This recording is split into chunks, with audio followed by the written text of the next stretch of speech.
Buenos días, jóvenes. Espero que se encuentren bien. Vamos a retomar el video que estábamos viendo sobre la explicación de la inteligencia artificial que se encuentra en la clase número 8. La vamos a colocar, pero para los que quieran entrar directamente de la presentación, pues lo puedan ver. Así que vamos a dar comienzo para terminar con ese video explicativo y luego vamos a ir a la clase número 9.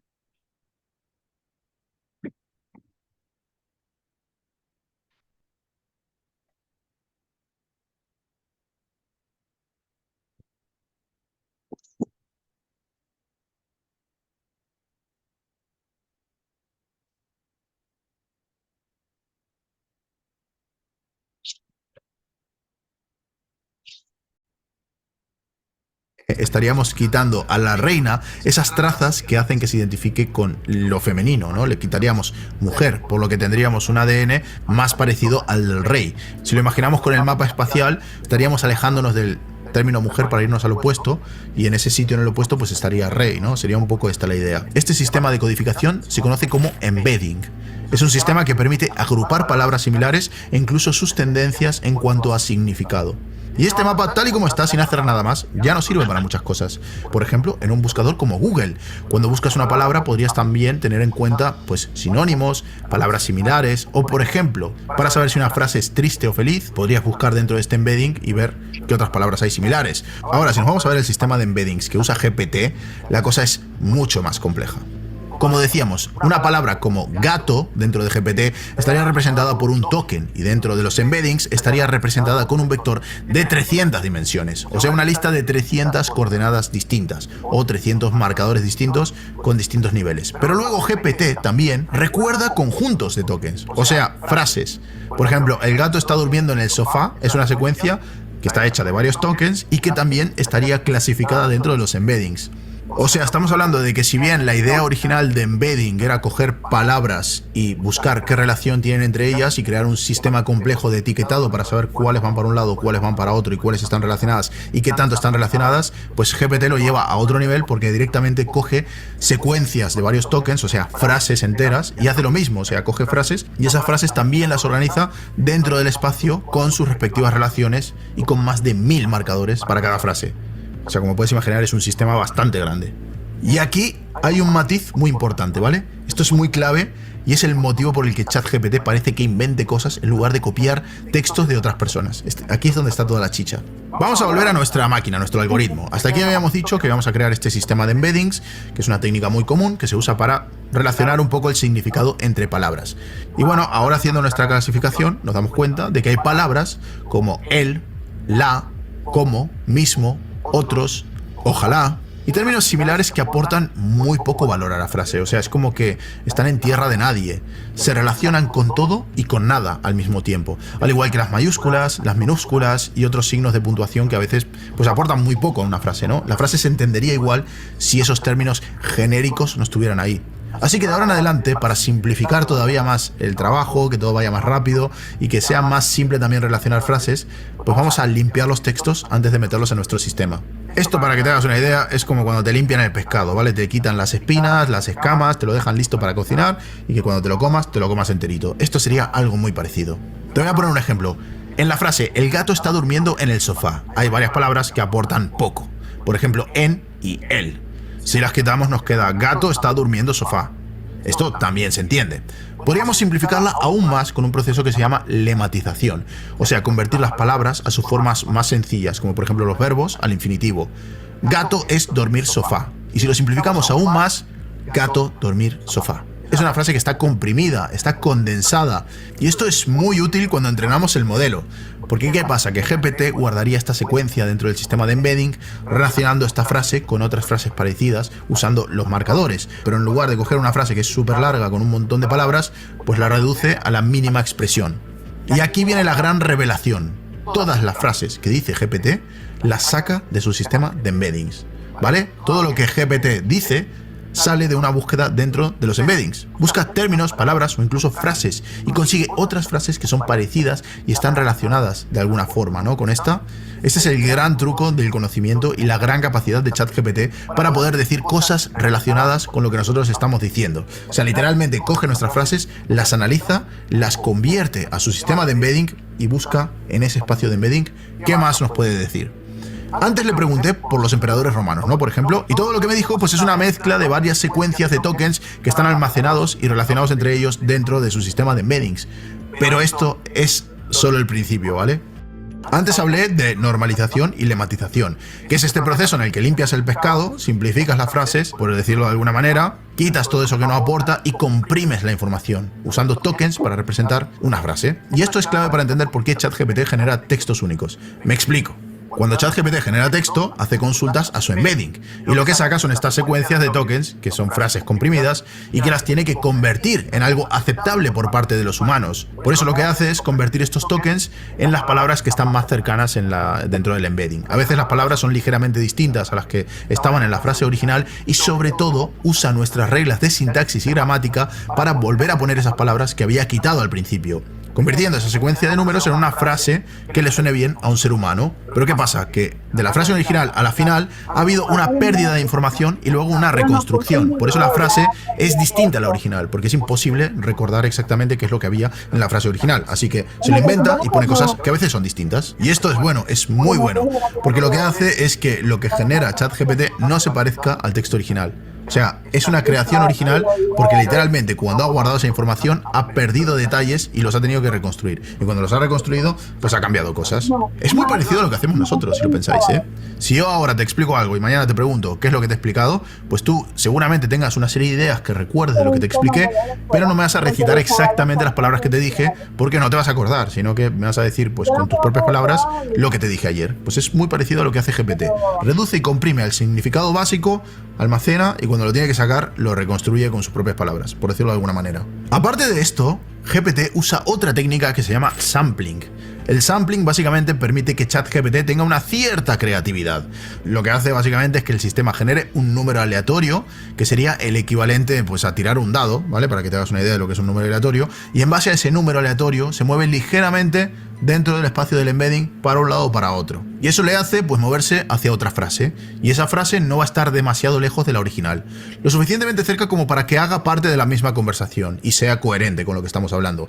Así es como ChatGPT va inventando historias que parecen coherentes, pero que en realidad son combinaciones de otras historias que ha leído antes en su fase de entrenamiento. O sea, todo lo que dice y todo lo que suelta viene de la fase de entrenamiento. Ok. Hemos llegado a un checkpoint. Vamos a repasar un momento lo que hemos hablado hasta aquí.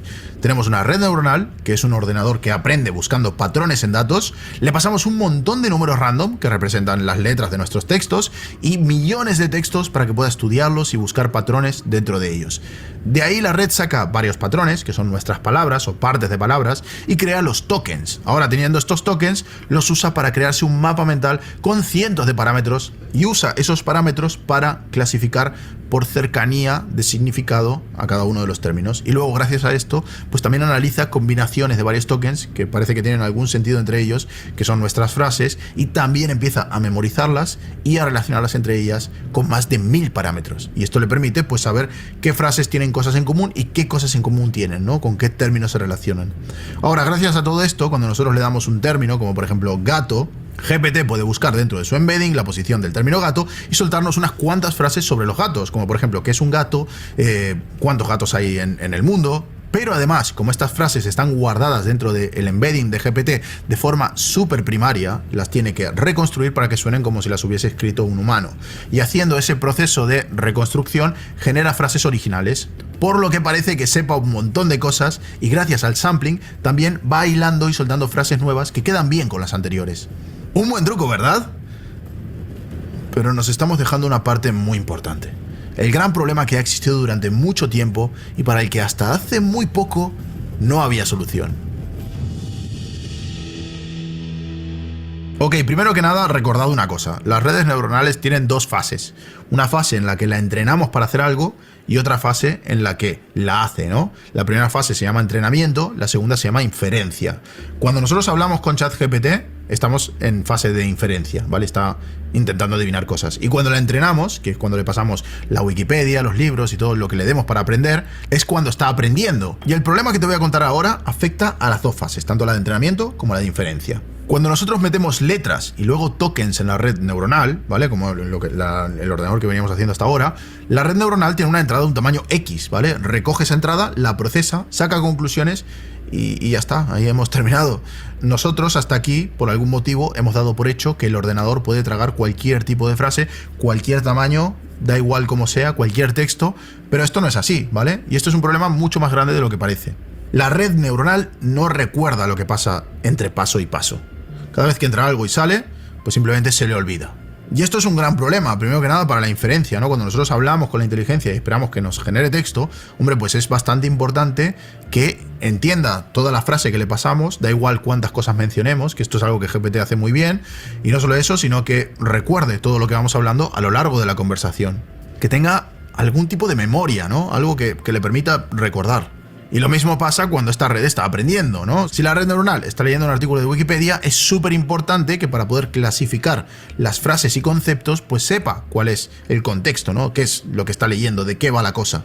Por ejemplo, antes hablando con ella, pues me dijo: hay una posibilidad de que estos textos sean propaganda. Esto lo hizo en la fase de inferencia, porque estaba hablando conmigo, ¿vale? Eso significa que durante el entrenamiento, en algún momento leyó esa frase y sabía de qué se hablaba, ¿no? Sabía que se hablaba de los textos antiguos sobre el emperador romano Calígula y sabía todo esto porque yo le pregunté quién era el peor emperador romano de la historia, ¿no? Pero como puedes imaginar, sin todo este contexto sería prácticamente imposible hilar una conversación con sentido. Esto ahora nos parece obvio porque vemos que funciona y ya está, pero no es tan fácil de conseguir. Porque, como te decía antes, la red neuronal tiene un tamaño de entrada que es limitado. Así que necesito algún tipo de sistema para poder tener en cuenta el contexto, saber de qué estamos hablando, recordar esos detalles que hacen que la conversación y la frase tenga algún tipo de sentido. Hasta hace poco lo que se hacía era usar redes neuronales recurrentes. Bueno, pues en la red neuronal recurrente lo que se hace es que a cada vez que se procesa un token, se guarda una parte del resultado y ese resultado lo usa como dato de entrada para procesar el siguiente token, y el siguiente, y el siguiente, y el siguiente, y cada vez que pasa por un paso va guardando un poquito de significado de cada token. Conseguimos más o menos que se mantenga el tema del que estamos hablando a lo largo de una frase, pero hay dos problemas muy grandes con este sistema. El primero es que después de X palabras se empieza a olvidar de todo, ¿vale? O sea, llega un momento que ya el significado de las primeras palabras se pierde y ya no es capaz de retenerlo. Pero hay un segundo problema muy importante. Y es que todo esto es un proceso secuencial. O sea, cuando entrenamos el modelo de lenguaje, lo hacemos en secuencia, un término detrás de otro. Vamos poco a poco.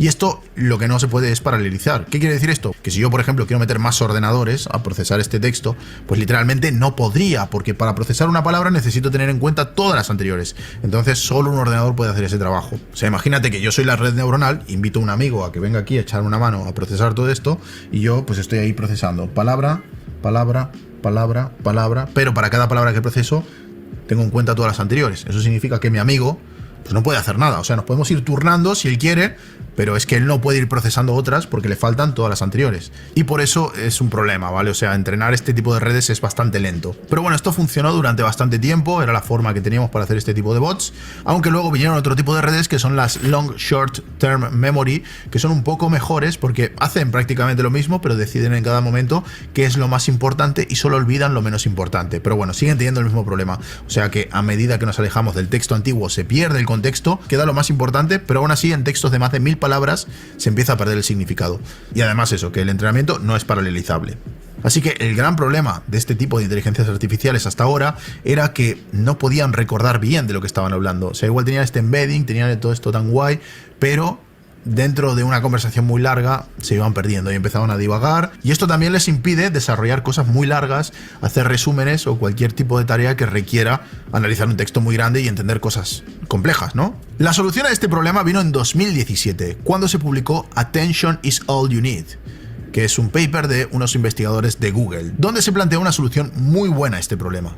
Una nueva forma de organizar las redes neuronales llamada Transformers. En los Transformers lo que se hace es añadir una nueva capa, una capa dedicada a lo que los investigadores llamaron atención. La atención hace referencia a cómo los humanos vemos, ¿vale? Nosotros cuando vemos cosas, vemos un montón de información, pero solo prestamos atención a ciertos objetos, mientras que todo el resto, pues lo ignoramos. La idea aquí es que nuestra red neuronal haga exactamente lo mismo, que analice una gran cantidad de texto, todo de golpe, y lo use para extraer el contexto de lo que se está hablando, prestando atención solo a los detalles más importantes. Para hacer esto cogemos una parte de nuestro texto, la normalizamos, la codificamos con nuestros tokens y de esos tokens vamos a sacar de cada uno los vectores de embedding. A partir de aquí vamos a coger cada uno de los vectores y vamos a mirar qué tanto se parecen a todo el resto de palabras que hay dentro de la frase. Por ejemplo, en la frase "la vida es bella, así que vívela cada día". Aquí haríamos operaciones para saber cuál es la relación con cada uno de los términos y de esa forma sabríamos qué conceptos son más importantes que otros. Sabríamos cuál es el contexto de la frase, sabríamos que cuando hablamos de vivir nos referimos a la vida y descartaríamos esas palabras que son menos importantes. Y aquí la idea es que la información sobre estos términos relevantes no solo se va enriqueciendo, sino que también se va manteniendo a lo largo de todo el proceso. Y ese vector de atención se usa en el procesamiento de cada una de las palabras. Y esto ayuda muchísimo al ordenador, no solo a saber el contexto de cada una de las frases, por ejemplo, cuando lee el token propaganda, sabe que se hace referencia a las escrituras sobre Calígula, el emperador romano, sino que además sabe el significado de palabras, como por ejemplo gato, ¿no? Gato para un mecánico es una herramienta, pero generalmente pues es un animal, que para una persona normal puede ser una mascota, para un veterinario un paciente. La atención también es la que permite a ChatGPT extraer los conceptos clave de un texto escrito por nosotros, saber qué términos tienen más peso, qué es lo más importante de nuestra pregunta, incluso hacer un resumen de un texto o responder tema por tema a todo lo que le hemos dicho. Pero además hay un poder muy grande en la capa de atención, esto es lo mejor que tiene, ¿vale? Y es que permite paralelizar. Me explico. La atención no necesita que las palabras se procesen de forma secuencial, o sea, no hace falta ir palabra por palabra una detrás de la otra, sino que podemos coger todas las palabras al mismo tiempo. Y esto nos permite tener decenas de tarjetas gráficas trabajando todas a la vez, entrenando nuestro modelo de lenguaje o incluso generando palabras en nuestro modelo de lenguaje. Así que el entrenamiento es mucho más rápido y mucho más eficaz que los tipos que vimos antes, ¿no? Que necesitabas ir de forma secuencial, una tras otra, una tras otra, una tras otra. Aquí coges todo junto, se lo metes y es capaz de procesarlo a la vez. La idea aquí es que los Transformers han sido la gran revolución, la pieza que faltaba en el mundo de los generadores de texto, la capa de atención. Esa capa de atención ha hecho que avancemos en 2 o 3 años muchísimo más de lo que se avanzó en toda la década pasada posiblemente. Google de hecho fue la primera en publicar acerca de estos Transformers y también en usarlos. Uno de los productos más importantes que hicieron basándose en esta tecnología fue BERT. En este artículo de Google podéis ver cómo BERT es una gran ayuda a la hora de mejorar la precisión de las búsquedas en Google, por ejemplo, ¿no? La mejora es impresionante porque pasamos de que Google busque términos relacionados con lo que estamos buscando a que entienda perfectamente lo que estás diciendo y te dé la solución a tu problema.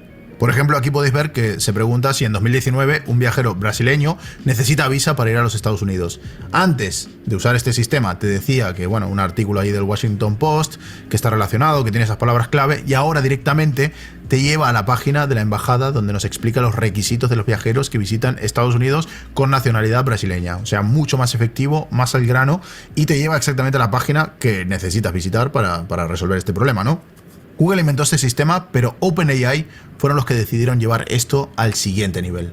En 2015 se juntaron varios titanes del sector tecnológico. Estamos hablando de Sam Altman, que era el director de una aceleradora de startups muy importante, Greg Brockman, que fue uno de los primeros empleados de Stripe, Reid Hoffman, que es el cofundador de LinkedIn, Jessica Livingston, que también viene de la aceleradora de startups, era la cofundadora, Peter Thiel, que es el cofundador de PayPal, y Elon Musk, que bueno, este no necesita presentaciones. Bueno, pues toda esta gente se juntó y montó una organización que al principio era sin ánimo de lucro para llevar la inteligencia artificial al siguiente nivel. Y así es como nació OpenAI. Uno de los proyectos estrella de OpenAI es GPT.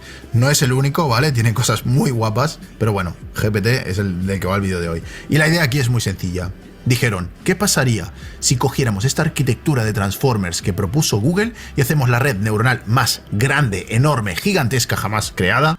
Cada red neuronal tiene lo que se conocen como parámetros. Puedes imaginar los parámetros como si fueran una serie de mandos, tiradores, perillas, pesos y una serie de ajustes que se configuran para que la máquina funcione de una forma concreta. Las redes neuronales, de hecho, lo que van haciendo a medida que aprenden es poco a poco ajustar todos estos parámetros para que los resultados de salida sean los esperados de la máquina, ¿vale? Y como podrás imaginar, cuantos más parámetros tiene una máquina, en teoría más ajustable es, más compleja y más flexibilidad tiene. Y para que quede claro, ¿no? En el caso de las redes neuronales no es el usuario quien ajusta todo esto, ¿no? Sino que es la máquina que va cambiando todo esto para producir un resultado X, ¿no? Es como una máquina que es capaz de aprender y el aprendizaje consiste en ajustar estos parámetros. Ahora, dicho esto, este tipo de grandes modelos de lenguaje normalmente se entrenan con algunos millones de parámetros.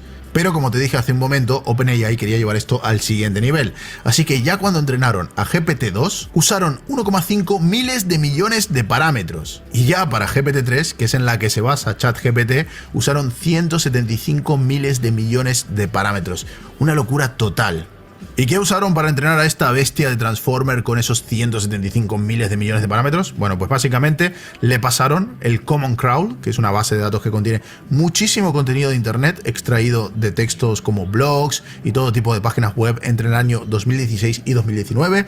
Luego también usaron WebText 2, que básicamente es un texto muy largo que contiene todos los posts de Reddit con un mínimo de karma y todo su contenido de links, o sea, todos los links de esos posts también en formato de texto. Aparte de eso, usaron una gran biblioteca de libros y por último toda la Wikipedia. Y en fin, todos estos textos, que son miles y miles y miles y miles de tokens, los usaron para que GPT-3 aprenda todo lo que sabe. Y claro, entre este contenido hay cientos de consejos, conocimiento general, tablaturas de guitarra, código de programación de todo tipo y muchas más cosas.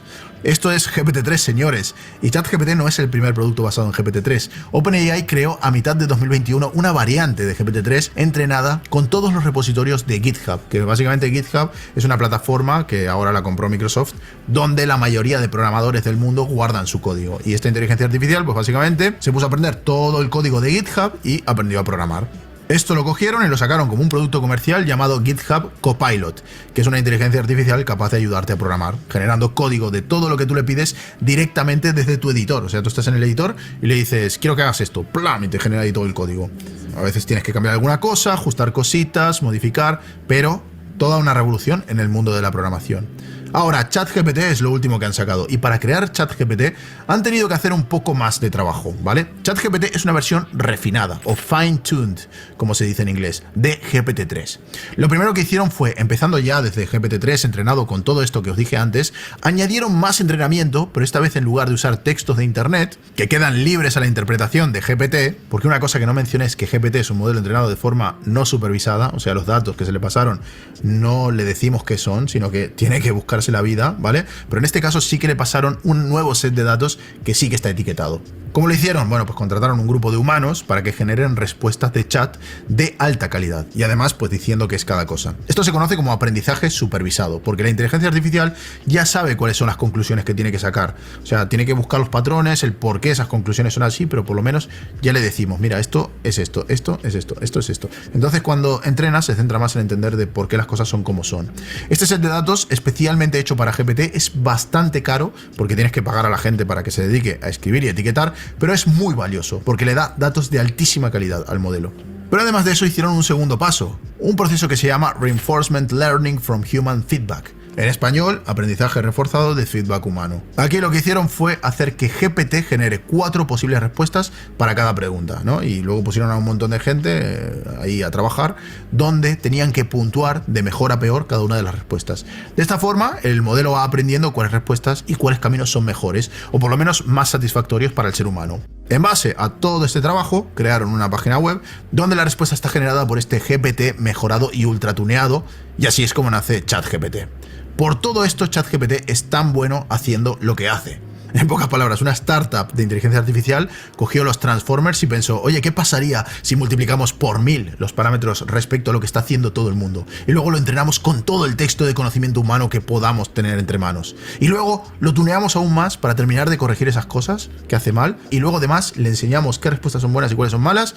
Luego lo metemos en una web y lo vendemos. ¿Qué pasaría? Bueno, pues lo que pasa es ChatGPT.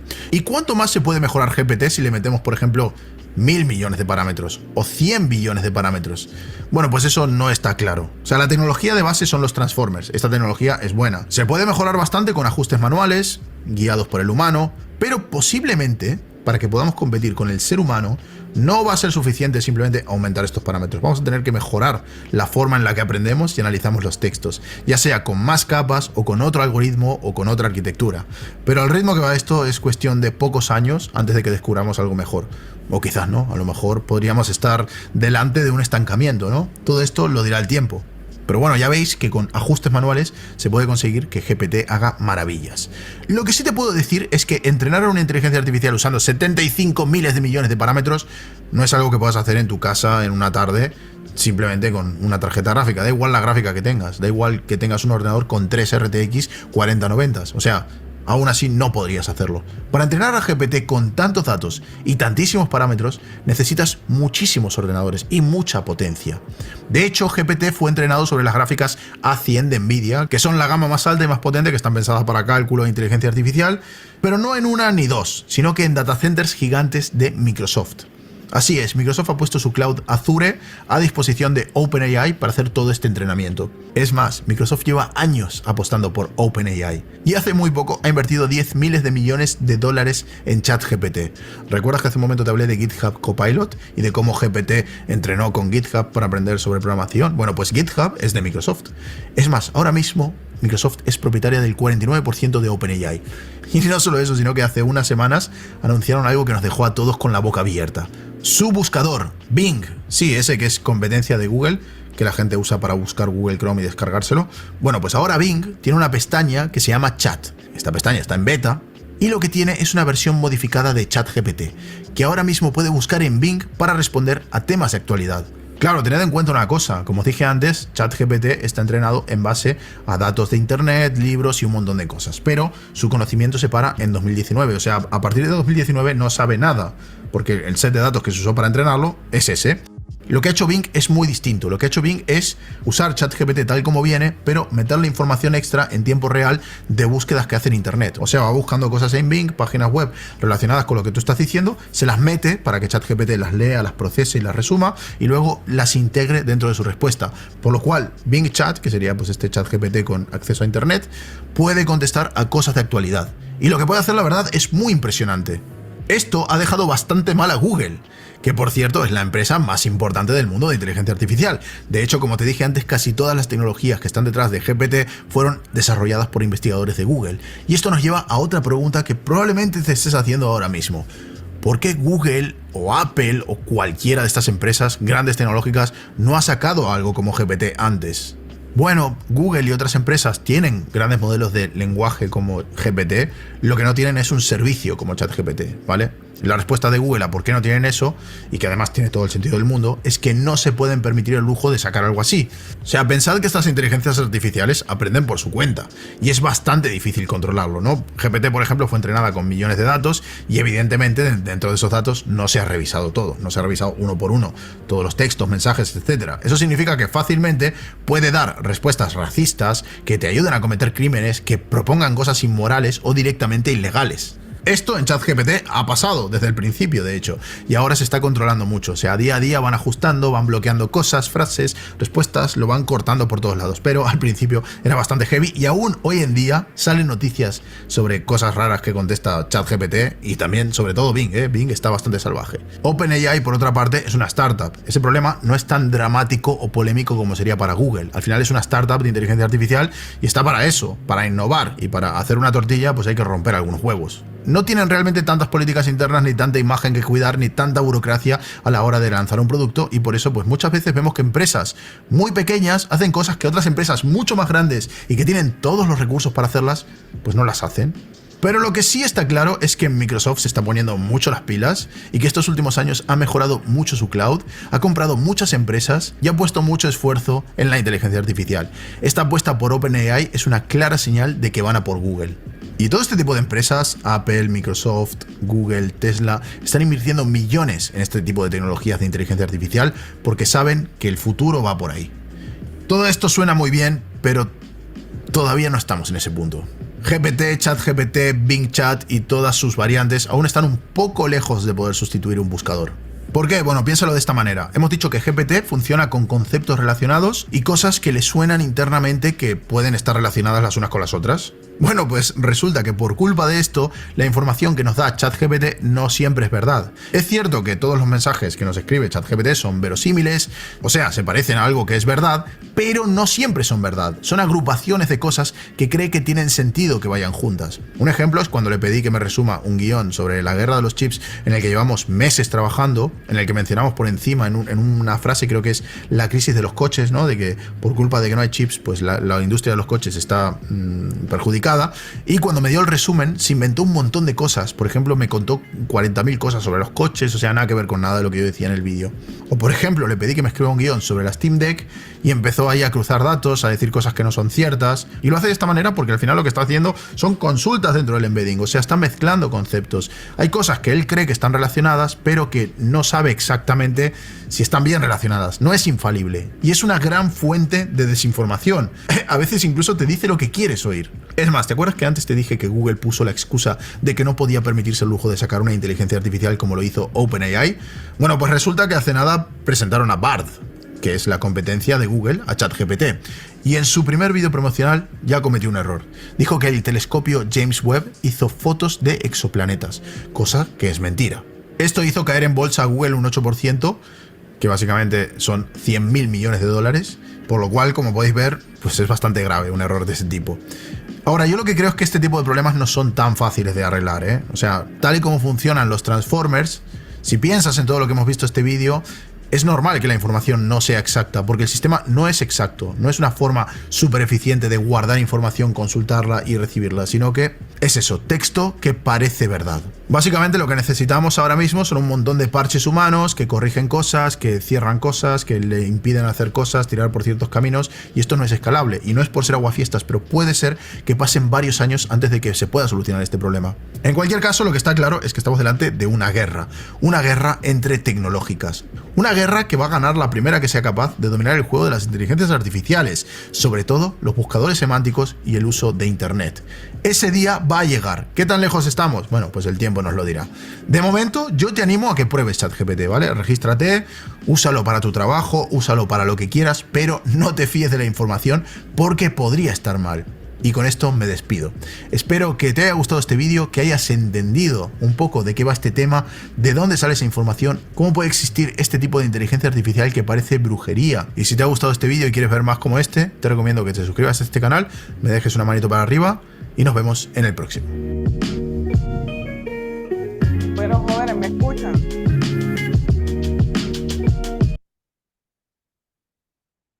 Si alguien me puede decir si me escuchan.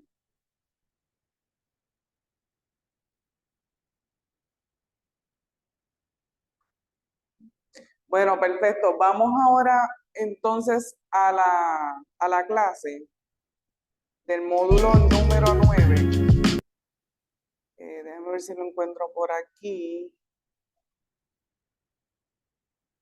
Que tengo a la de Canvas que fue a resolver algo un momentito. Pero antes de volver a la clase número 9, es importante pues que sepan que la inteligencia artificial de cierto modo es una ayuda, pero siempre se debe de repasar la información que usted tiene ante sí.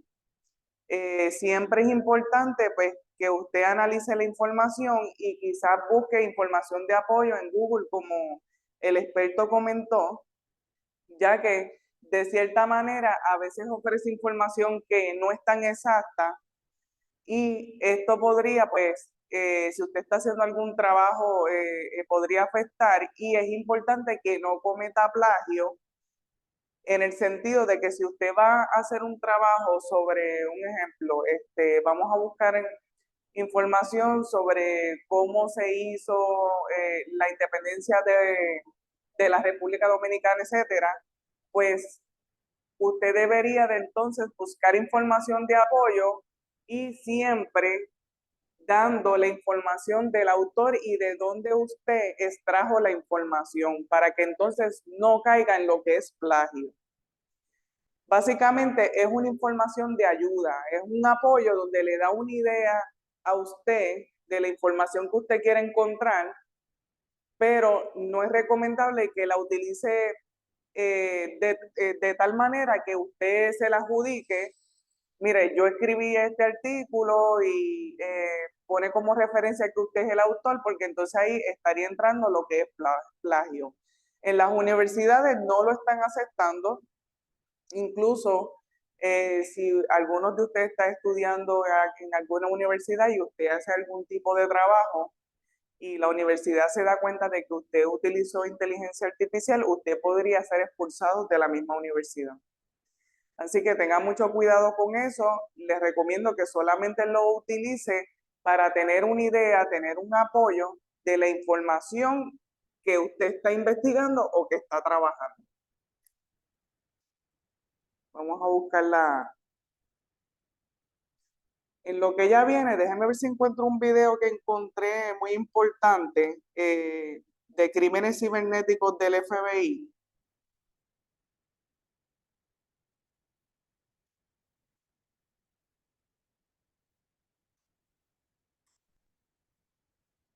Es un video que se le hizo una entrevista al director, mismo, fue hace 3 meses, y me Estamos gustaría que lo viendo vieran. que todas estas organizaciones, o muchas de estas organizaciones criminales, o no solamente organizaciones criminales, países extranjeros que quieren hacerle daño a los Estados Unidos, la manera más fácil de hacerlo es atacarle a través de un ataque cibernético, porque es una persona sentada en otra parte del mundo, en un sitio seguro, con el keyboard, ¿verdad? Aquí, literalmente con la computadora al frente haciendo el daño. Lo que es cyber, ¿verdad? Cybersecurity es parte, para nosotros es tan importante porque es seguridad nacional. El cybersecurity es national security, porque sabemos que hay diferentes motivaciones para estos tipos de ataques. Algunos son estas organizaciones que se dedican a hacerlo solamente por dinero. Hay otras organizaciones y países que lo hacen para afectar la infraestructura de los Estados Unidos, sea un ataque contra una planta eléctrica, el electric grid que hemos visto en los Estados Unidos, a un hospital, al airline industry, o sea, áreas donde tenemos que estar bien pendiente. Y eso es, cuando hablamos de seguridad nacional, es la responsabilidad de todos, no solamente la agencia de ley y orden, pero también al sector privado y estas compañías que trabajan con critical infrastructure. Y eso porque el año 2023 nos dedicamos a hacer mucho outreach al sector privado. Hay una alianza entre el sector privado y el FBI para asegurarnos que si alguna, y el gobierno de Puerto Rico, porque si hay un ataque, lo peor que pueden hacer es tratar de trabajar el ataque ellos mismos, o peor, pagar la recompensa, porque varias cosas pagan. Cuando pagan una recompensa, número uno, tú no sabes que en realidad cuando te dan la llave para obtener los datos para atrás, que va a funcionar. Y lo que hace pagar es crear un negocio por este tipo de delito. Siempre la recomendación de nosotros es llámanos temprano para nosotros poder identificar el grupo que está cometiendo estos delitos y trabajar ese caso. Y nosotros le traemos los recursos necesarios, sea si lo tenemos aquí o tiene que venir de afuera, para asegurarnos que cualquier daño, ¿verdad?, es limitado, y cualquier data que está perdida lo podemos recuperar, y lo trabajamos junto con la agencia CISA. Hemos creado un task force aquí en Puerto Rico pequeña sobre ataques cibernéticos, que incluye el FBI y CISA. Hubo bastante de ataques que fueron reportados, y algunos, y no creo que es importante, bueno, siempre es importante los números de ataques, pero más importante es qué lejos o qué adentro del sistema llegaron estos cybercriminals. Pero era bastante y es algo preocupante y sabemos que es algo que va a seguir creciendo, porque como mencioné, ¿verdad? Es más fácil cometer un delito de otro país que hacerlo de aquí, donde sabe que nosotros podemos ir a arrestarte a cualquier momento. Sí se pueden arrestar en los otros países, pero un poquito más difícil, más tiempo.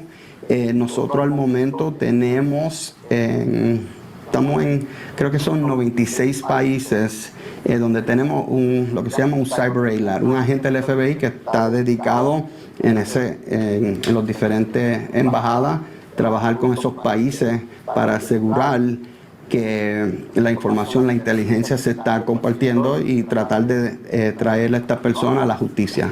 Un caso que nosotros arrestamos a un ruso que estaba fuera de Puerto Rico cometiendo estos ataques, lo que se llama un botnet attack a nivel mundial, que creo que fueron más de 80,000 diferentes cuentas que pudieron hackear, y esa persona que no era de Puerto Rico, como mencioné, de Rusia, pudimos arrestarlo y procesarlo aquí en Puerto Rico, porque algunos de esos ataques fueron contra ciudadanos y compañías en Puerto Rico.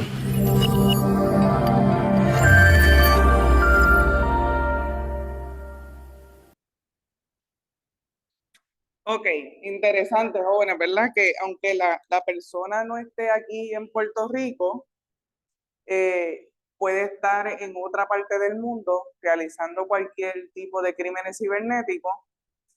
Y entonces la unidad especializada del FBI tiene una unidad donde vela porque esos tipos de crímenes cibernéticos no ocurran. Ok, yo quiero que ustedes hagan un ejercicio, vayan a Google y busquen algún tipo de delito que se haya cometido utilizando la inteligencia artificial. Quiero que me busquen una noticia relacionada y les voy a dar 10 minutitos para que entonces la busquen y vamos a discutirla para que nosotros vayamos conociendo cuáles son los modos operandi de realizar este tipo de crímenes cibernéticos. Así que le voy a dar 10 minutitos, ¿ok?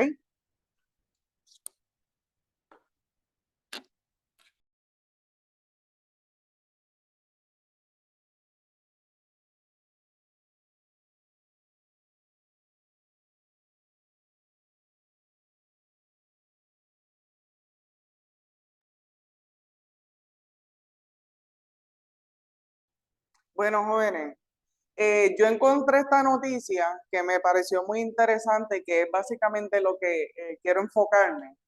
Esta noticia explica los chatbots y la clonación de voz impulsan el aumento de estafas basadas en la inteligencia artificial. Así que básicamente lo que está diciendo esta noticia es que se está imitando la voz de otra persona utilizando la inteligencia artificial para realizar estafas. Estafas son, pues, brindar información utilizando el engaño para obtener información para finalmente obtener dinero, obtener la información para establecer lo que es un fraude a través de la información, el seguro social, tarjetas de crédito, fecha de nacimiento, dirección, etcétera.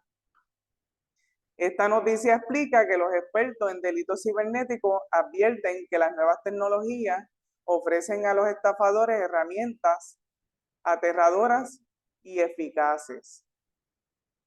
Una pareja del área de Houston recibió el mes pasado una llamada de su hijo adulto, o al menos pensaron que era él, ya que la voz sonaba exactamente como la suya. Según un informe, hay unas siglas.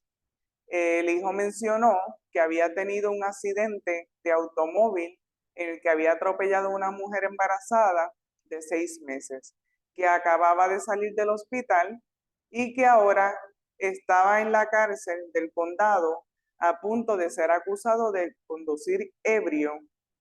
Necesitaba $5,000 para salir del aprieto. Ya usted ve que cuando se realizan este tipo de estafas siempre va a pedir algo a cambio. Eso no va a fallar. Convencidos por completo de que la persona que los llamaba era su hijo, entregaron el dinero en efectivo a un intermediario que vino a su casa a recogerlo. Mire qué peligroso. Esta persona fue a la residencia. Este estafador fue a la residencia de los padres del supuesto hijo a recoger los $5,000. O sea que ya ahí esta estafa se fue un poco más lejos porque está yendo directamente a la casa. Ya tiene la dirección, tiene la información donde viven los padres, que si son personas que son más creativas que eso y son más peligrosas, podrían utilizar esa información para ir más allá en la estafa.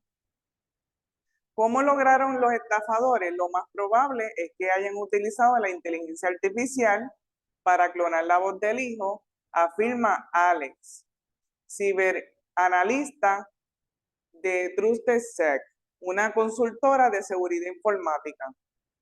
Apunta el caso de Houston como un claro ejemplo de la manera en que los malhechores son capaces de utilizar la última tecnología de inteligencia artificial generativa, incluidos los programas que imitan la voz, los videos ultrafalsos y los chatbots como ChatGPT.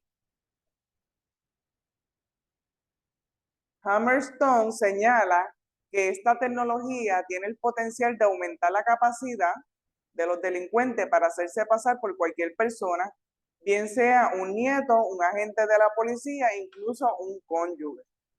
Hay muchas estafas que son bastante preocupantes y yo siempre trato de calmar las preocupaciones un poco, indica, pero esta sí que me aterra.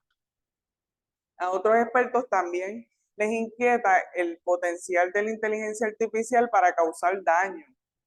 El mes pasado, un grupo de líderes tecnológicos, entre ellos Elon Musk y el cofundador de Apple, Steve Wozniak, publicaron una carta abierta en línea en la que advertían que los sistemas de inteligencia artificial con inteligencia competitiva humana pueden plantear profundos riesgos para la sociedad y la humanidad, y pidieron una pausa de 6 meses en el entrenamiento de los sistemas de inteligencia artificial para que los expertos puedan dedicar tiempo a desarrollar y aplicar un conjunto de protocolos de seguridad compartidos. Quiere decir que la inteligencia artificial es buena, ayuda a realizar trabajos de compañía, búsqueda de información para hacer ciertos trabajos en la universidad, como material de apoyo, pero tiene ciertas deficiencias cuando se trata de la seguridad. Así que los expertos están trabajando en esta área para corregir esas deficiencias, pues, porque eso a la larga va a traer muchos problemas, como lo estamos viendo ahora mismo. Así que ellos lo que van a estar trabajando es en los protocolos de seguridad que ellos pueden hacer para que esta tecnología, que es buena, no sea conflictiva ni haga daño a la sociedad. Un cambio revolucionario para las estafas de impostores, el fraude descrito anteriormente, una versión de la estafa de los abuelos. Perdonen.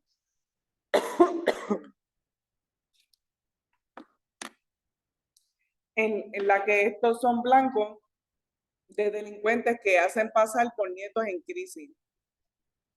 En común, pero antes del uso de este software, la voz podía delatar, afirma Steve Wiseman, experto en estafa, robo de identidad y ciberseguridad y profesor de delitos de cuello blanco en la Universidad Bentley, en Massachusetts. Ustedes que están allá en la plataforma, ¿qué noticias ustedes encontraron relacionada a lo que es la inteligencia artificial de crímenes cibernéticos? Si alguien puede compartir alguna, que haga un breve resumen de lo que se trata y cuál fue el medio que se utilizó.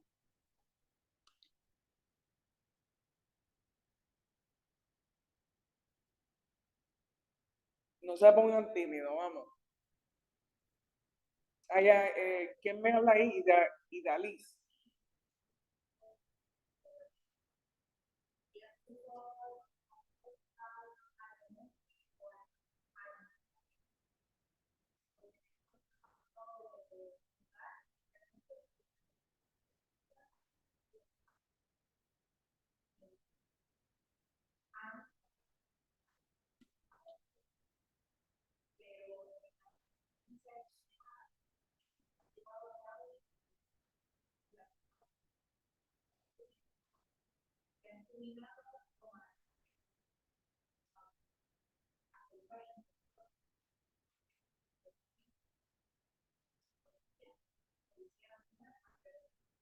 Ok, que en ese caso lo que hicieron fue que utilizaron una foto y la alteraron utilizando inteligencia artificial.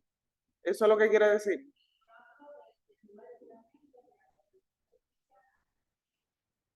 Ok, gracias por compartirlo. Mire hasta dónde hemos llegado. Vamos a seguir leyendo esto.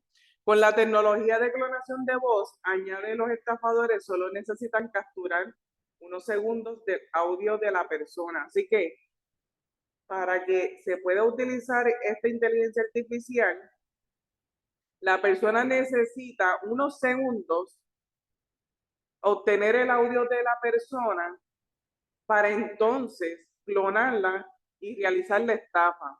Es como lo que está pasando actualmente con los artistas, que muchas youtubers y muchas personas que son líderes de redes sociales están realizando canciones utilizando la voz de los artistas. Eso pasó hace poco con Bad Bunny, ha pasado con Anuel, con todos estos artistas de la industria de reggaetón, donde se ha clonado la voz y han hecho canciones utilizando esta tecnología. Incluso se ha hablado, los expertos han hablado que esto se considera como plagio, pues porque no tienen la autorización del artista para realizar este tipo de canciones. Así que con la tecnología de clonación de voz, añade los estafadores, solo necesitan capturar en unos segundos el audio de la persona que pueden obtener de un video de TikTok. Mire que hasta dónde va esto. O Instagram o de cualquier otro lugar semejante para ofrecer una suplantación convincente. Así que estos estafadores utilizan las redes sociales como un medio para llevar a cabo el crimen cibernético. En otro incidente sobre el que se ha publicado muchos temas, una mujer de Arizona llamada Jennifer De Stefano dijo que recibió una llamada de alguien que parecía ser su hija de 15 años, Brianna, que estaba en un viaje de esquí. Esta persona estaba llorando y afirmaba que la tenía secuestrada y que los secuestradores exigían dinero para el rescate. De Stefano confirmó que su hija estaba a salvo, pero que se sintió muy perturbadora porque la voz sonaba exactamente igual que la de Brianna, atribuyó la asombrosa semejanza a la inteligencia artificial y cualquiera es capaz de utilizar esta tecnología. Es como descargar cualquier otra aplicación, dice Armstrong. Si estuvieras grabando esta conversación, podrías introducirla en el software y teclear lo que quisieras que dijera y reproducir mi voz diciéndolo.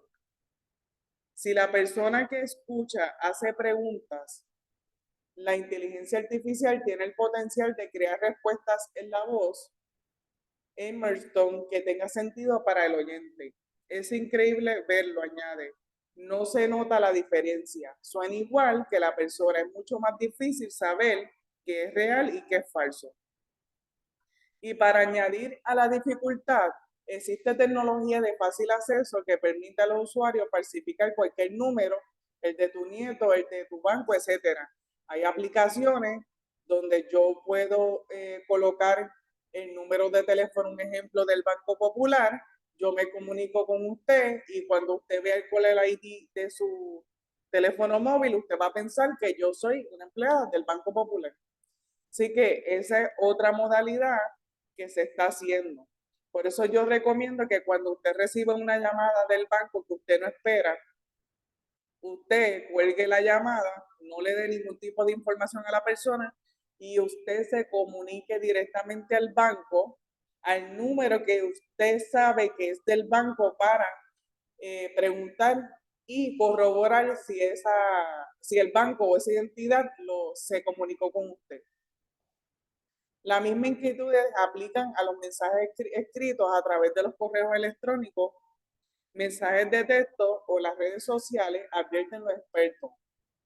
Las organizaciones delictivas internacionales de lugares como Corea del Norte, Nigeria y Rusia suelen perpetrar estas estafas, señala Weisman, y como el inglés no siempre es su lengua materna, la síntesis y la gramática eran bastante absurdas. Sin embargo, ahora, gracias a la inteligencia artificial, los estafadores tienen la habilidad de adaptar estos correos electrónicos de suplantación de identidad al inglés y hacerlo mucho más convincente.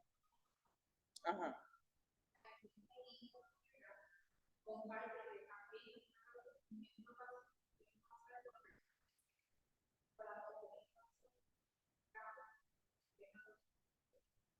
Gracias por compartirlo. También eso es bien importante. Los estafadores, cuando hay catástrofe, cuando hay pandemia como lo que pasó en el 2020, ellos aprovechan las circunstancias de lo que está ocurriendo en el mundo para aprovecharse de lo que está ocurriendo y sacar ventaja sobre ello. Por eso es bien importante lo mismo. Si usted está haciendo algún tipo de trámite con alguna agencia estatal o federal, usted no dé ningún tipo de información por teléfono. Usted llame directamente a la persona que le está trabajando su caso, pero usted genere la llamada. No dé información recibiendo la llamada, aunque sea verdad, pero es mejor ser precavido que tener que lamentar. Los malhechores y ciberdelincuentes tienen ahora básicamente acceso a herramientas muy potentes, afirma Eyal Benishi, fundador y director ejecutivo de Irroscales, una empresa que ayuda a las organizaciones a protegerse contra la ingeniería social y las estafas de suplantación de identidad por correo electrónico, que eso lo discutimos en la clase, lo que es el phishing, que es la suplantación de identidad. Y esto abre una nueva era de posibilidades amenazas. ¿Cuál es la inquietud por el futuro? A Benichi le preocupa sobre todo que con el tiempo los delincuentes sean capaces de utilizar una estrategia multifacética para perpetrar sus estafas que incluyan la clonación de voz, los correos electrónicos generados por la inteligencia artificial y los videos ultrafalsos. Nos ofrece un ejemplo. Tu jefa te pide algo por correo electrónico y luego te deja un mensaje de voz que dice, oye, ¿recibiste mi correo electrónico? Es muy urgente. Esa es otra particularidad que tiene una persona que quiere realizar un tipo de estafa. Siempre va a establecer la urgencia. Siempre va a pedir algo a cambio y siempre va a plantearlo como algo urgente. Tiene que ser ahora, lo necesito, es urgente, tiene que ser inmediatamente. Todo eso se va a dar en la estafa. Necesito con urgencia que hagas lo que te pedí. En algún momento, incluso recibirás una llamada de Zoom en la que verás un video y no tendrás duda alguna de que estás hablando con ella, viendo su cara, sus expresiones faciales. Este tipo de enfoque multimedia es lo que más asusta. Con la inteligencia artificial avanzada, un delincuente también podrá asignar tareas al software, explicar cómo tu tarea es convencer a Cristina de que transfiera dinero o de un número de tarjeta de crédito. Ahora ve y determina, basándote en su respuesta, cómo hacerlo. Benishi añade que con el tiempo estas cosas no solo serán más fáciles, y estarán más automatizadas, sino que el volumen aumentará de manera considerable hasta el punto en que en algún momento no podrás confiar en nada de lo que te comuniquen si no es cara a cara. Mira hasta dónde vamos a llegar. Anuncio falso, inteligencia artificial. Merece la pena jugar con un chatbot para hacerse una idea del potencial de la tecnología y es bastante divertido. No obstante, ten en cuenta que los ciberdelincuentes anuncian herramientas de inteligencia artificial en las redes sociales y los motores de búsqueda con enlaces que descargarán programas maliciosos en tu computadora si haces clic en ellos. Eso es otra modalidad. Usted puede estar navegando y de momento le sale un anuncio a usted que para bajar una aplicación de inteligencia artificial y lo que usted está bajando es un programa malicioso, que eso también lo discutimos en la clase. Si hace clic en ello, según una nueva advertencia de la Comisión Federal del Comercio, que lanzó la nueva oficina de tecnología en febrero para fortalecer la capacidad de mantenerse al día sobre los desafíos tecnológicos en el mercado digital. Algunos son sitios falsos, señala la FTC, pero algunos anuncios de verdad te llevan al software real y descargan el programa malicioso a través de una puerta trasera, lo que hace difícil saber que te piratearon. Entonces los delincuentes podrían robarse tu información y venderla a otros piratas en la red oscura, que es la dark web, que eso también lo discutimos en clase, u obtener acceso a tus cuentas en línea y estafar a otros. Cuando preguntamos a ChatGPT, ¿se puede usar ChatGPT para estafa? Nos respondió como modelo lingüístico de la inteligencia artificial, no tengo ninguna intención maliciosa y no soy capaz de iniciar ninguna estafa ni actividad fraudulenta por mi cuenta.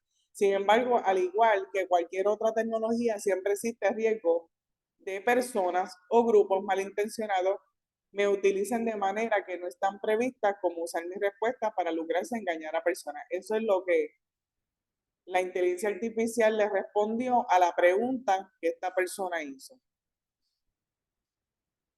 Así que aquí te da unas recomendaciones también. ¿Cómo proteger mientras la inteligencia artificial impulsa estafas más sofisticadas? No te fijes del identificador de llamada, como le expliqué. Si recibe una llamada de una empresa, cuelga y busca el número de teléfono. En el caso de un banco, por ejemplo, aparecerá en tu estado de cuenta y luego llámalo a ellos.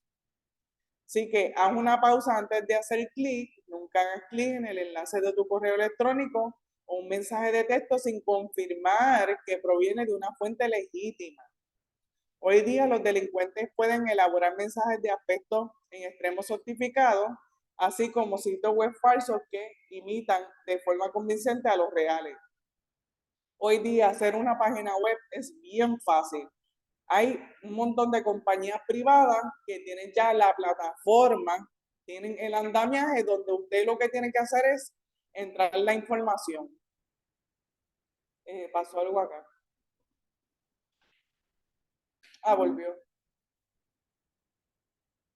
Parece que la inteligencia artificial se metió. Ok, pero estamos aquí. Ok.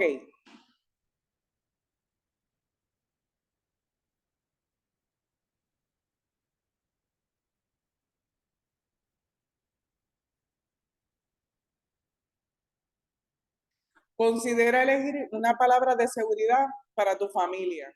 Esto se utiliza mucho. Usted puede decirle a un ejemplo, usted tiene un hijo, usted le puede decir a su hijo, mira,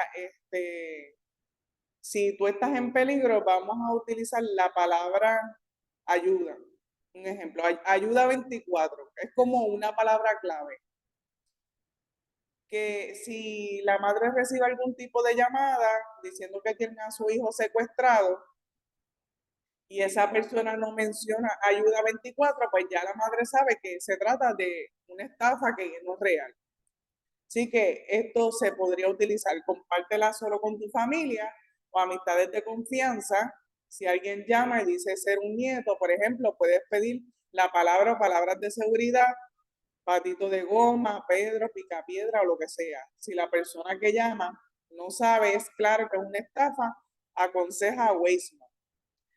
Llama por tu cuenta a tu nieto en crisis si no tienes una palabra de seguridad y tu presunto nieto o hijo llama diciendo que ha tenido una urgencia médica o alguna crisis. A veces dicen que los secuestrados quizás añadan que su teléfono está estropeado, por lo que no puedes llamarlo.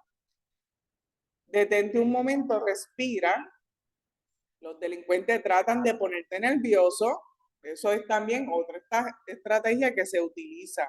Tratan de meterte presión para que te pongas nervioso, entonces cometas los errores que antes le expliqué que no deben cometerse. Para perturbar tu pensamiento racional. Dile que quieres intentar devolver la llamada de todos modos. Lo más probable es que tu verdadero nieto conteste ileso y desconcertado por tu preocupación.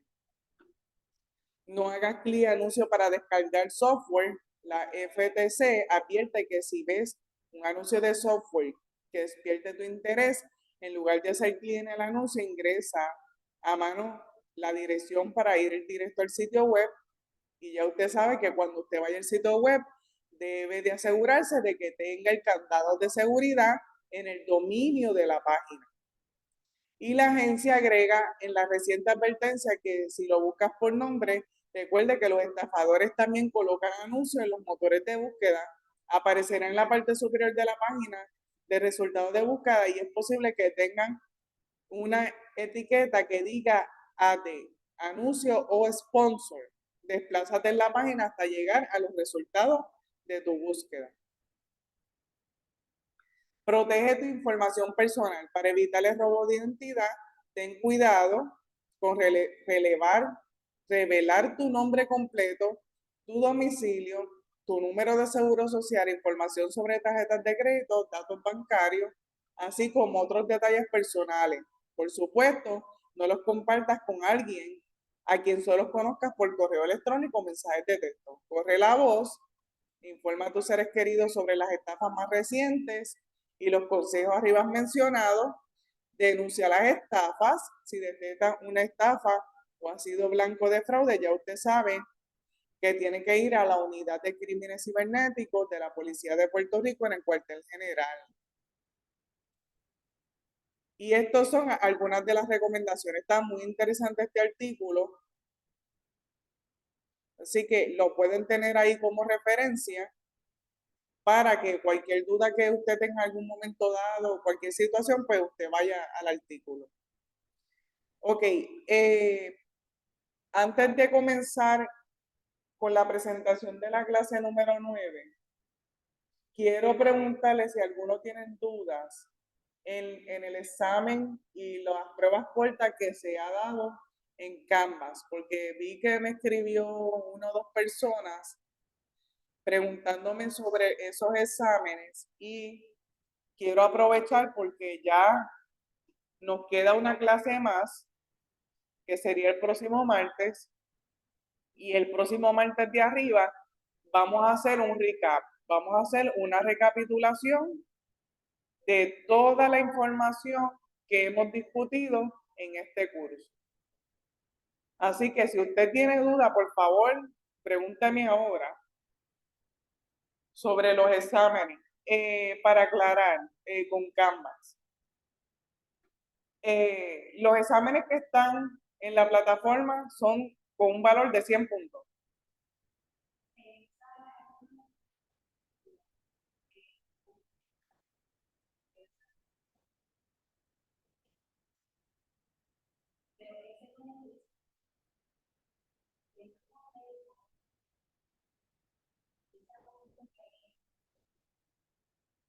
Ok, el que dice mi nombre es que tiene 93 puntos, entonces. Alguien está llamando ahí. Ok, volvió.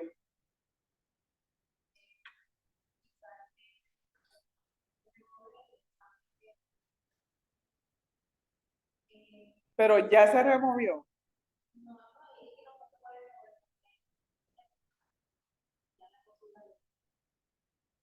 Ok. Entonces, para aclarar, tenemos Un examen de 93 puntos. Déjame poner mi micrófono, disculpen. Un examen de 93 puntos. Tenemos otro examen de 100 puntos, ¿correcto? Ok. Tenemos otro examen de 60 puntos.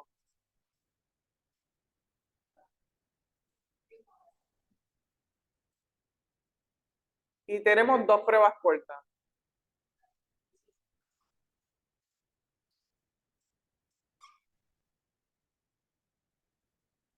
De 25 puntos.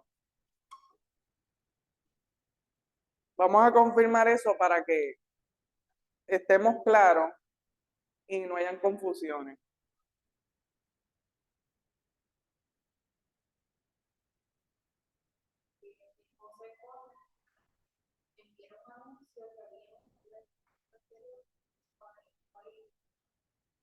Ok, pues para aclarar, el examen que ustedes van a estar realizando es el que tiene mi nombre al final del documento, lo va a ver, dice profesora Yanely Rodríguez, y tiene un valor de 93 puntos.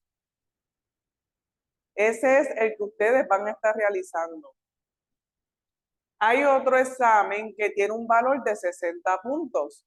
También dice mi nombre, correcto.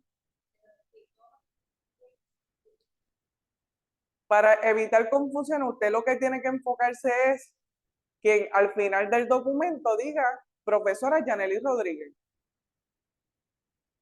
Y así usted se va a la segura que está contestando el examen correcto, que va a ser el que va a utilizarse para calificar su nota.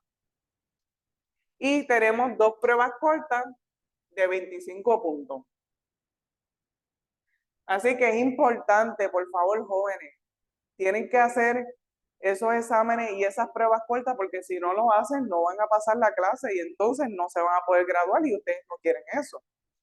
Yo creo que ustedes quieren tener la certificación por la cual están estudiando.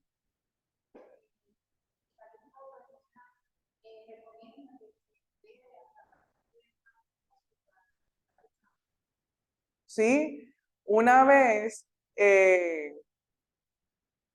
tienen que estar seguros de que no se cierre la plataforma. Eso es lo más importante. Ok, otra pregunta, Canvas. ¿Cuándo cierra la plataforma? Sería el 11 de mayo. Ok. Ok, pues me están informando que la última clase sería el 11 de mayo. No esa fecha exactamente, pero ya usted sabe que antes de esa fecha, de martes, déjeme verificar para que ustedes lo puedan anotar allá. Y siempre se le da oportunidad para que los que no hayan completado los exámenes y las pruebas cortas puedan hacerlo, pero no se confíe porque si lo deja para última hora, no va a poder realizarlo. Así que nos vamos a reunir el próximo martes, que es el 30 de abril. Ahora vamos a ir a mayo.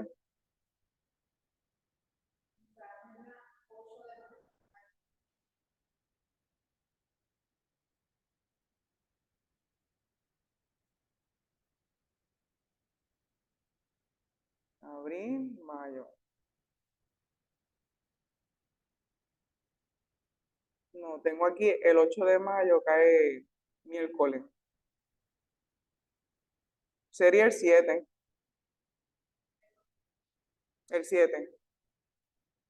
Sería las clases que nos quedan por discutir. Sería abril 30, martes, y mayo 7. Porque este curso culmina en mayo 11, pero mayo 11 cae sábado. ¿Alguno tiene dudas, preguntas?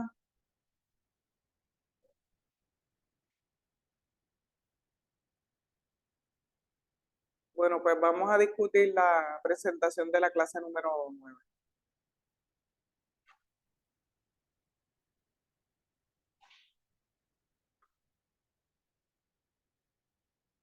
Ya se subió a la plataforma, ¿verdad? Ok. Ya la clase 9 está en la plataforma. No se había subido, pero ya está arriba.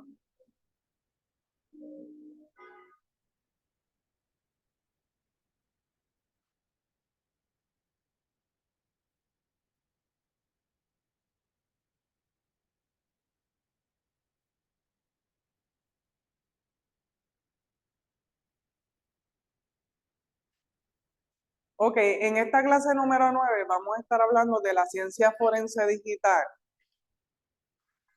Vamos a estar discutiendo lo que son los conceptos. La ciencia forense digital se define como informática forense o ciberforense. Es una disciplina que se ocupa de la investigación de crímenes y delitos relacionados con la tecnología y la informática. Su objetivo principal es recuperar, analizar y preservar evidencia digital que pueda ser utilizada en los procedimientos legales. Así que básicamente lo que estamos hablando es que esta ciencia lo que se encarga es de recuperar datos que pueden ser utilizados para desfilar en corte abierta o puede ser utilizado para uso personal. Algunas áreas de la ciencia forense digital incluyen recuperación de datos. Se trata de recuperación de información digital de dispositivos como computadoras, teléfonos móviles, discos duros, memoria USB, etcétera, incluso si los datos han sido eliminados o dañados.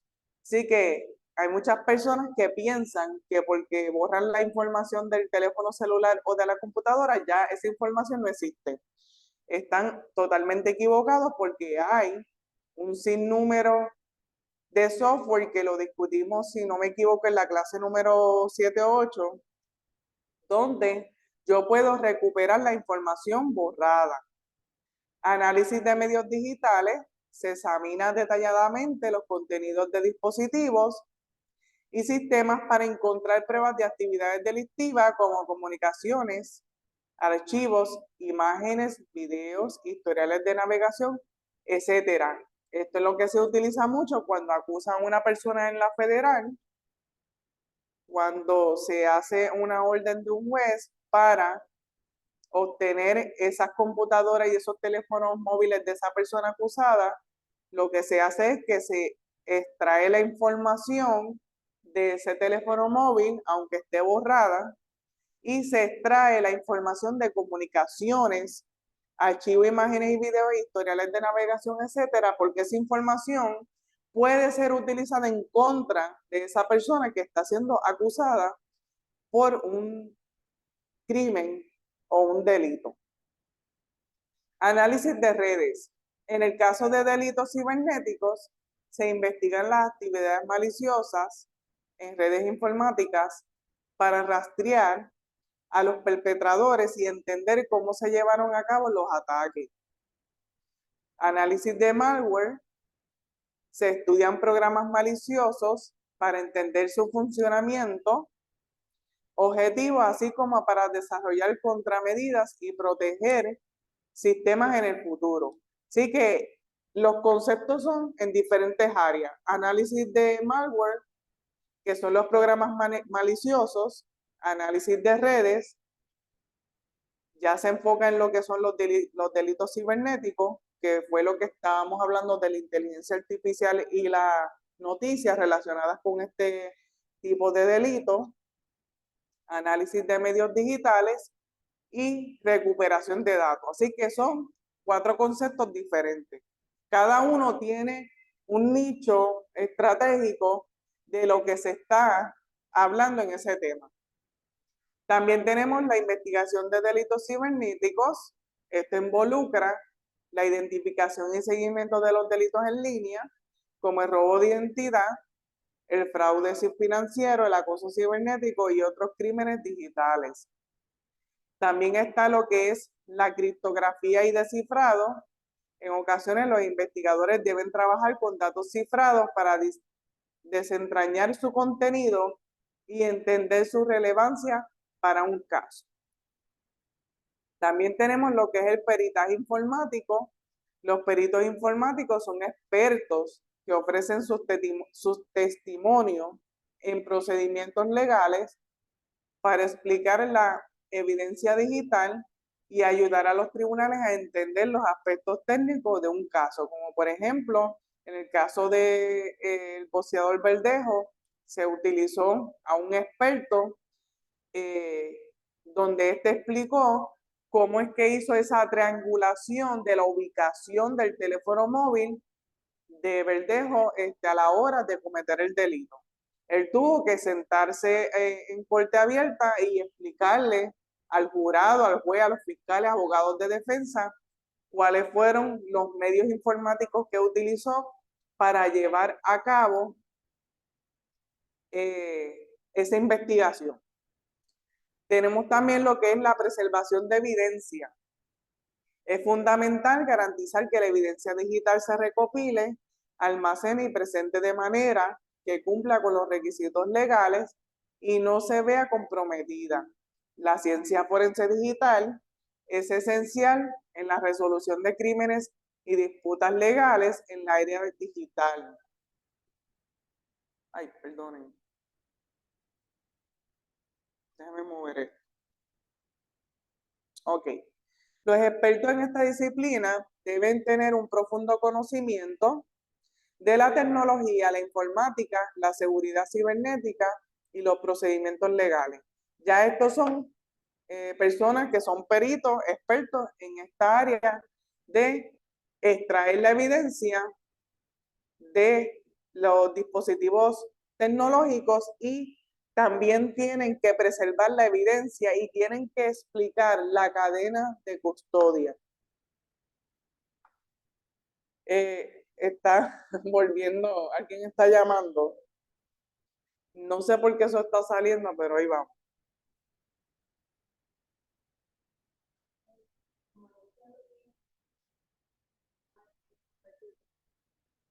La seguridad cibernética y los procedimientos legales también deben mantenerse actualizados con las últimas tendencias y desarrollo en el ámbito de la tecnología y la ciberseguridad para poder abordar los desafíos cambiantes de la delincuencia en línea. Por eso es que ustedes ven que los teléfonos móviles, Apple, Android, siempre le van a solicitar a usted que actualice su teléfono. ¿Por qué?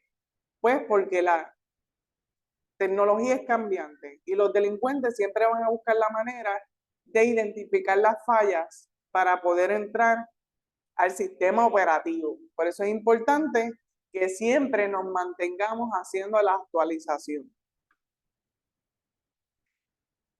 Vamos a hablar un poco de la historia de la ciencia forense digital.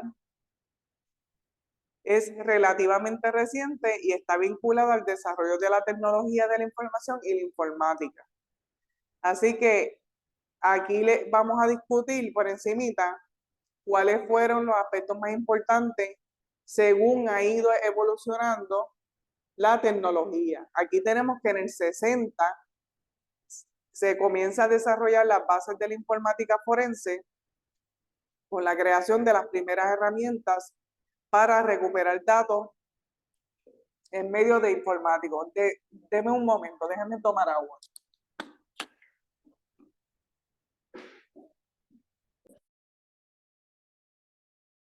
Disculpen, es que regresé de viaje ayer y espero no enfermarme.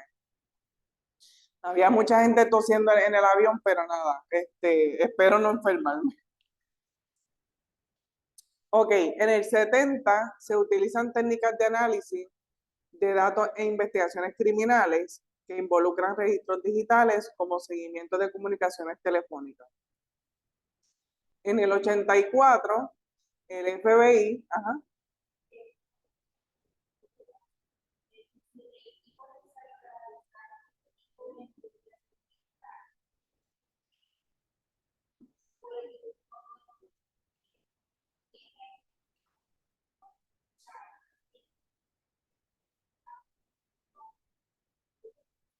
Sí, para poder hacer estas extracciones de información se necesita una certificación, tiene que certificarse porque es un proceso complejo, pero si se va a utilizar para uso personal, hay muchos sistemas y aplicaciones en la web que puedes hacer una investigación con mucho cuidado, ¿verdad? Por lo que dije anteriormente, donde usted puede bajar los programas, incluso puedes comprarlos para analizar la información que se quiera recuperar.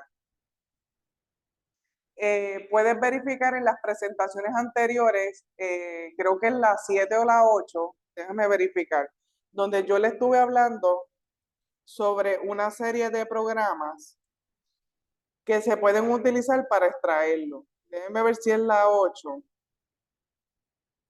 No, en la 8 hablamos de la inteligencia artificial. Aquí hablamos de la geolocalización. Déjame ver si es esta. Déjame ver si aquí está más adelante.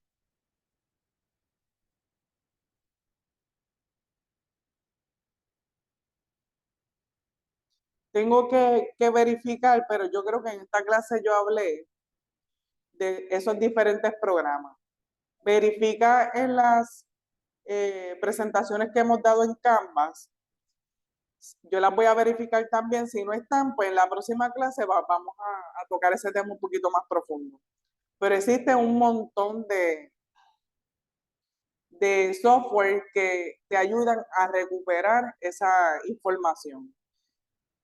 Y no tan solo recuperarla, sino ver qué es lo que hay en el dispositivo. Puedes hacer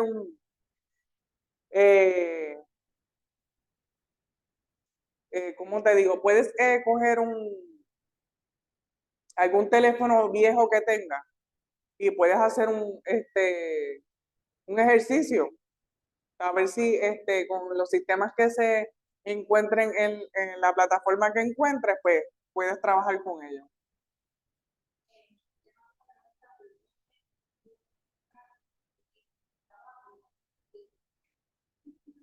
Pues mira, hay diferentes compañías que yo lo he dicho en clases anteriores. No recuerdo el nombre, pero puedes colocar en Google cómo ser perito en información tecnológica o cómo ser programador. Incluso yo el mes que viene voy a estar empezando una maestría. Déjeme decirle cómo es que se llama la maestría con New University. Voy a estar con ellos porque fue la más corta y puede ser online. Les digo ahora. Yo voy a estar haciendo una maestría en tecnologías de la información.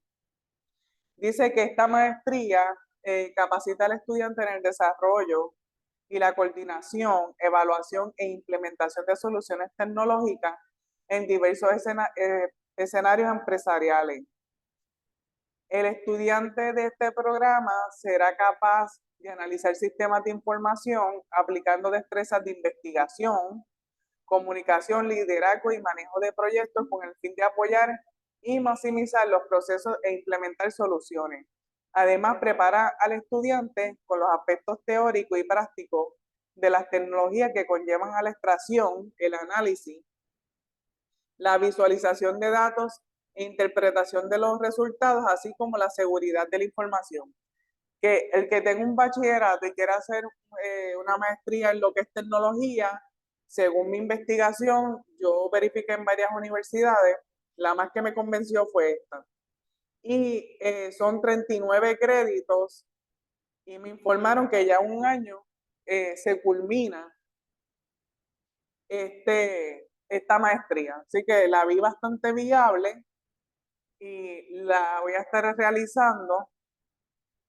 Pero haga su análisis, busque en Google diferentes escuelas de tecnología e información en Puerto Rico y la más que se ajuste a sus necesidades, pues usted realiza esa educación continua, bachillerato, maestría.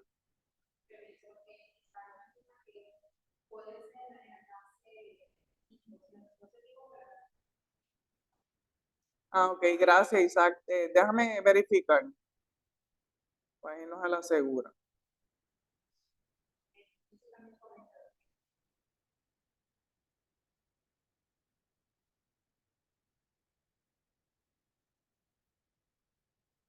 Exacto, gracias. Es que no, tanta información que uno tiene. En la 5. En la 5 está los diferentes programas que hay para extraer información y, si no me equivoco, tienen varios que son gratis, que puedes trabajar con ellos.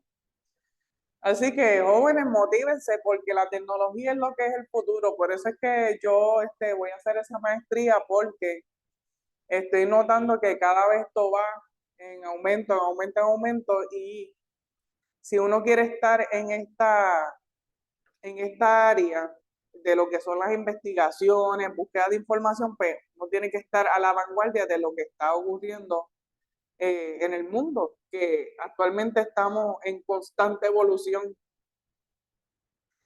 Ok, así que ya discutimos esta página. Tenemos también lo que es la investigación de delitos cibernéticos. Esto involucra la identificación y seguimiento de delitos en línea, como el robo de identidad, el fraude financiero, el acoso cibernético y otros crímenes digitales. Tenemos también lo que es la criptografía y descifrado. Esto también ya lo dije, preservación de evidencia. También esto ya lo dije también, vamos a, ok. En el 84 es que el FBI establece el laboratorio de examen de evidencia digital,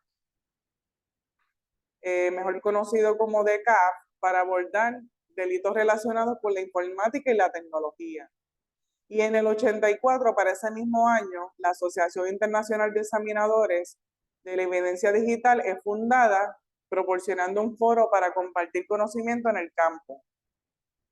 En el 93 se desarrolla el Toolkit, uno de los primeros conjuntos de herramientas de software forense que ayudó a los investigadores a recopilar y analizar pruebas digitales, que eso es lo que estamos hablando. En el 97, el informe Hearst en el Reino Unido destaca la necesidad de abordar la informática forense debido al aumento de los delitos cibernéticos. En el 2000, la Ley de Delitos Informáticos de Estados Unidos y otras jurisdicciones establecen disposiciones legales para combatir los delitos cibernéticos. ¿Se acuerdan que en el 2000 decían que se iba a acabar el mundo? Que nos metieron ese miedo y todo el mundo estaba bien nervioso. Pues para ese año fue que se establecieron las disposiciones legales para combatir los delitos cibernéticos. Para ese mismo año se establece el Centro de Investigación de Delitos Informáticos del Interpol para combatir la ciberdelincuencia a nivel internacional. En el 2003 se lanza el primer programa de certificación forense digital, que ahí es que va la contestación al estudiante que me preguntó. Eso es una certificación que se llama Certified Computer Examiner. O sea, usted va a ser un experto en examinador de ciencia forense. Y créanme, jóvenes, ahí hay mucha demanda y hay mucho dinero. ¿Por qué? Porque no hay muchos profesionales que trabajen en esa área. Así que lo que le llame la atención, trabajar como examinador forense digital y usted quiera certificarse y trabajarlo a nivel privado, se lo recomiendo al 100%. En el 2007, la Asociación Nacional de Jueces de Estados Unidos establece un comité para abordar los desafíos legales en la era digital.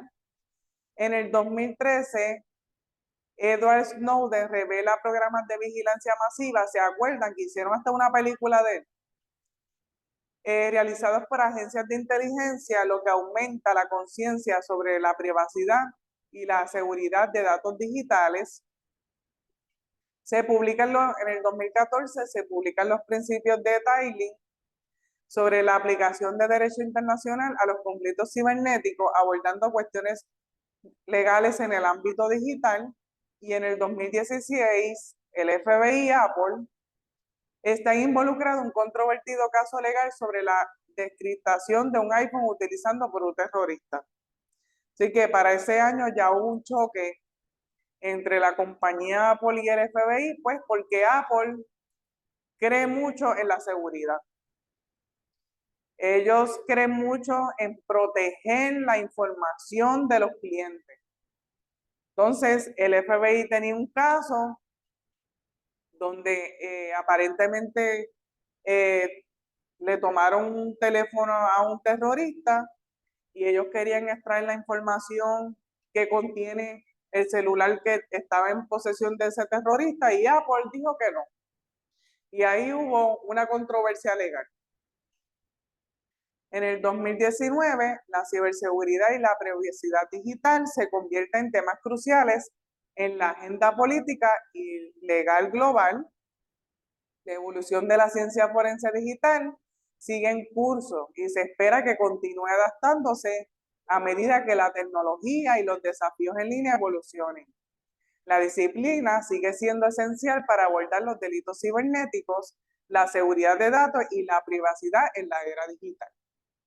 Lo vamos a dejar hasta aquí y en la próxima clase voy a dar continuidad con este tema. Antes de irme, ¿tienen dudas con los exámenes? ¿Tienen duda con el material? ¿Alguna pregunta que quieran hacer?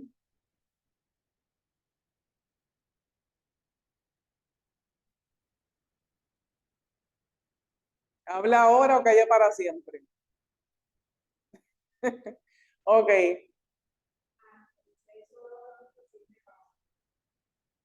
¿Repaso sobre qué? Si me puedes especificar a qué te refieres.